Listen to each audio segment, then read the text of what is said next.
नमस्कार दोस्तों, हमारी आज की कहानी का नाम है काम। क्या भाभी, आपको बोला था ना कि मेरी सहेलियां आ रही हैं, थोड़ा अच्छे से तैयार हो जाना। और आप ऐसे ही घूम रही हैं।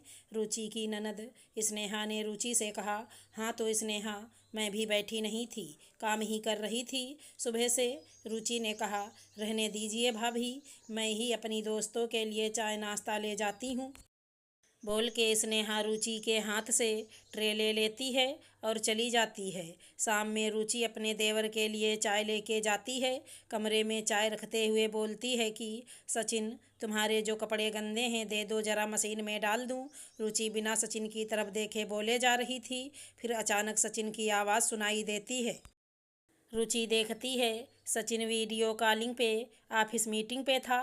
क्या भाभी, आपको पता है कि मेरी मीटिंग चल रही है, फिर भी बोलते हुए चली आती हैं। सचिन नाराज होते हुए बोलता है, सॉरी सॉरी, मेरा ध्यान कहीं और था, सॉरी। रुचि अपनी गलती के लिए माफ़ी मांगती है। क्या सॉरी, कभी ऑफिस गई होती तो पता चलता ना, तब पता चलता कि ऑफिस के काम का लोड कितना होता है, कितना टेंशन रहता है ऑफिस का। खैर, जाते जाते दरवाज़ा बंद कर दीजिएगा। रुचि को बुरा लगता है और वो कमरे से चुपचाप बाहर आ जाती है। रुचि की शादी को 4 साल हो चुके हैं। 1 साल का बच्चा भी है उसका। उसके ससुराल वाले बहुत अच्छे हैं, सब उसको बहुत प्यार भी करते हैं। लेकिन रुचि कुछ दिनों से नोटिस कर रही थी कि घर वालों का व्यवहार कुछ अलग हो रहा था। उसको अब महसूस हो रहा था कि सबकी नज़रों में उसकी कीमत अब नहीं रह गई थी। सबको लगता कि वो घर पे रहती है, इसका मतलब वो कुछ काम नहीं करती, उसका कोई वजूद, कोई नाम नहीं है।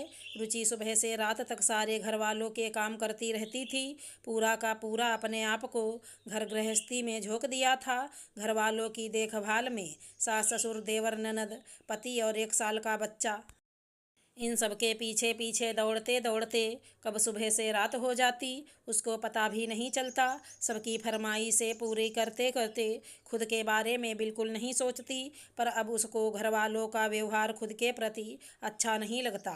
शाम को बैठ के रुचि ये सब बातें सोचते हुए टीवी पे सीरियल देखे जा रही थी।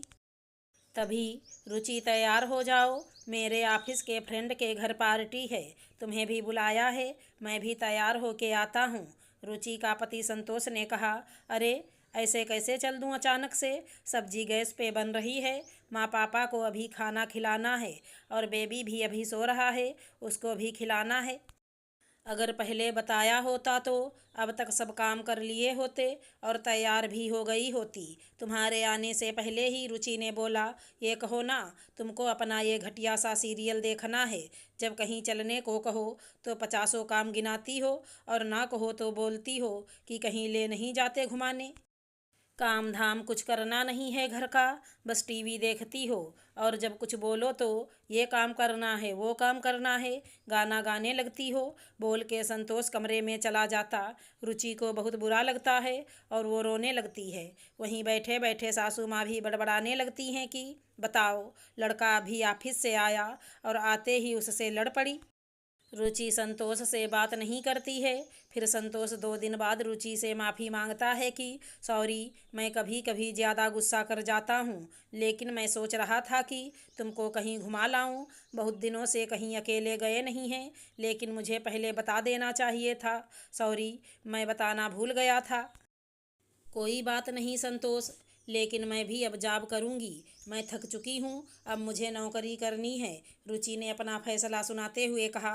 क्यों, क्या कमी है तुमको यहाँ?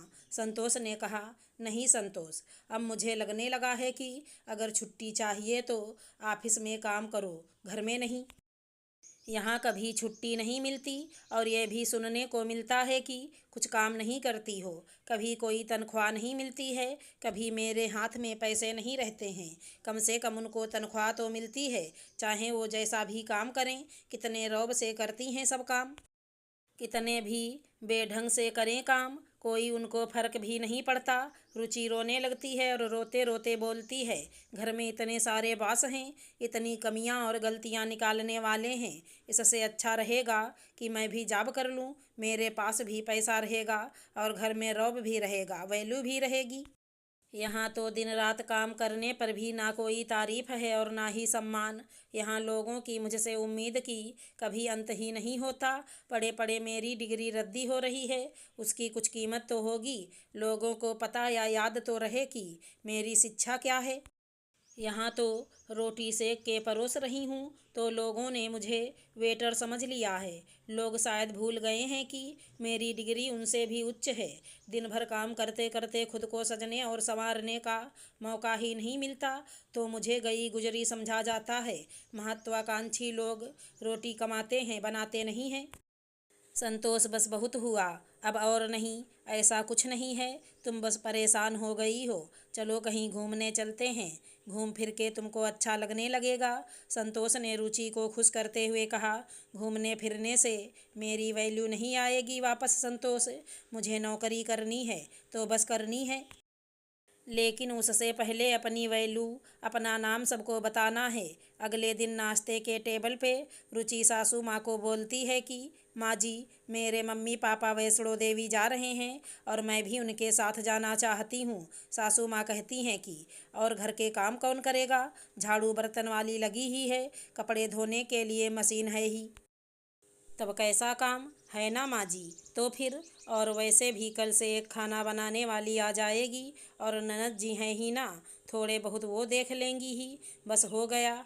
और एक और काम जो मैं करती हूँ बेबी का, उसको मैं ले ही जाऊँगी। अगले दिन रुचि सफ़र पे निकल जाती है अपने माता पिता के साथ। फिर वैष्णो देवी के बाद वो लोग कश्मीर भी चले जाते हैं। रुचि वहाँ बहुत मज़े करती है और साथ में बेबी भी। सब जगह घूमने के बाद रुचि 20 दिनों के बाद वापस घर आती है। यहाँ रुचि के ससुराल में 20 दिनों बाद एकदम से भूचाल आ गया था। रुचि के आते ही देवर दौड़ पड़ता है। भाभी माँ, आप कहाँ थी माँ, बचा लो हमें घर के कामों से प्लीज़ प्लीज़। और साथ में ननद स्नेहा भी। इनको ऐसा करते देख रुचि की हंसी निकल जाती है और उसके साथ साथ सासू माँ और ससुर जी भी हंस पड़ते हैं। हाँ बहू, इन 20 दिनों में मुझे पता चल गया कि तुमने घर के कामों से मुझे कितना मुक्त कर दिया था। वो मैं भूल ही गई थी घर के कितने काम होते हैं, और अब मुझे आदत भी नहीं रही तो मैंने सारे काम इन लोगों से कराए, इसलिए ये सब रो रहे हैं। सॉरी भाभी, हमें माफ़ कर देना, हम भूल गए थे कि आप हमें खाना बना के खिलाती हैं तो आप वेटर नहीं हमारी, आप हमारा ध्यान रखती हैं, मुझे भी माफ़ कर दो भाभी माँ। संतोष भी हंसते हुए कहता है। रुचि खुश थी सबको अपनी गलती समझ आने से, पर साथ ही ऐसा आगे से ना हो इसलिए अपना वजूद बनाने के लिए भी प्रयास शुरू कर देती है। अगर हमारी कहानी पसंद आई हो तो चैनल को लाइक शेयर सब्सक्राइब करें। राधे राधे दोस्तों।